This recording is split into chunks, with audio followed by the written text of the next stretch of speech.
Magandang araw ng Miyerkules, narito na ang headlines dito sa Philippine News Agency. Iniutos ni Pangulong Ferdinand R. Marcos Jr. sa gobyerno na alalayan ang mga probinsyang hindi gaanong naapektuhan ng El Nino upang masuportahan ang produksyong pang-agrikultura. Ayon kay National Economic and Development Authority Undersecretary Rosemary Edilion, iniutos ng Pangulo na suportahan ang produksyon ng pananim sa mga lugar na hindi gaanong tatamaan ng mainit na panahon. Sa mga probinsyang ito, makapagtatanim aniya ng bigas at iba pang pananim na mangangailangan ng maraming tubig.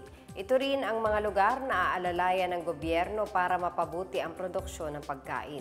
Sinabi ni Edilion na inaasahang magpapatuloy ang pagtaas ng presyo ng pagkain sa panahon ng El Nino, kaya't kailangang maprotektahan ang mga sektor na pinakaapektado nito.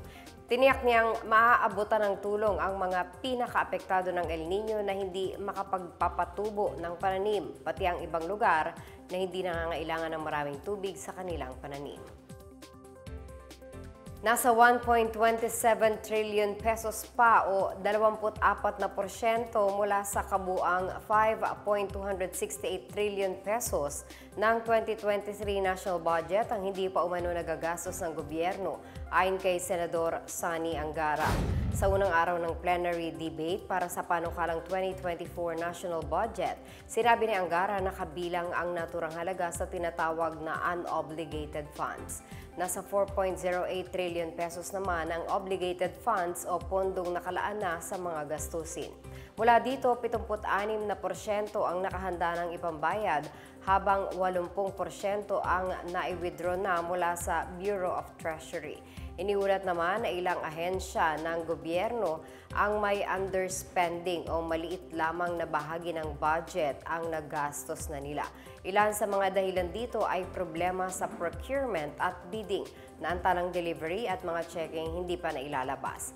Tiniyak naman ni Angara na nagsumite na ang DBM ng mga plano sa Malacanang para tugunan ang underspending.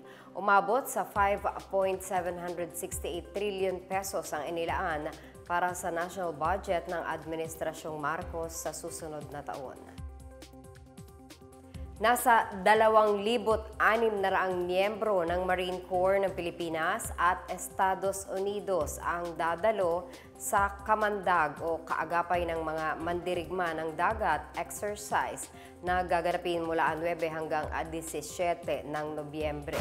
Ayon kay Philippine Marine Corps Deputy Commandant Brigadier General Jimmy Larida, kasama ring lalahok sa ehersisyo ang 57 tauhan ng Republic of Korea Marine Corps at 50 pa mula sa Japan Ground Self-Defense Force. Mag-oobserba rin sa unang pagkakataon ang 8 miyembro ng sandatahan ng United Kingdom. Gagawin ang Kamandag exercise sa iba't ibang lugar sa Luzon at Mindanao. Ayon kay Larida, layunin ng Kamandag na paunlarin ang kooperasyon, kakayahan at interoperability sa mga operasyon sa pagitan ng mga pwersang sandatahan ng dalawang bansa.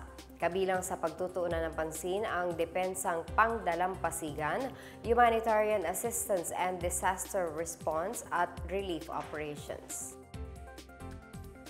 Kontrolado na ng mga otoridad ang sitwasyon ukol sa naganap na chemical spill sa dalampasigan ng Bawan, Batangas noong katapusan ng linggo.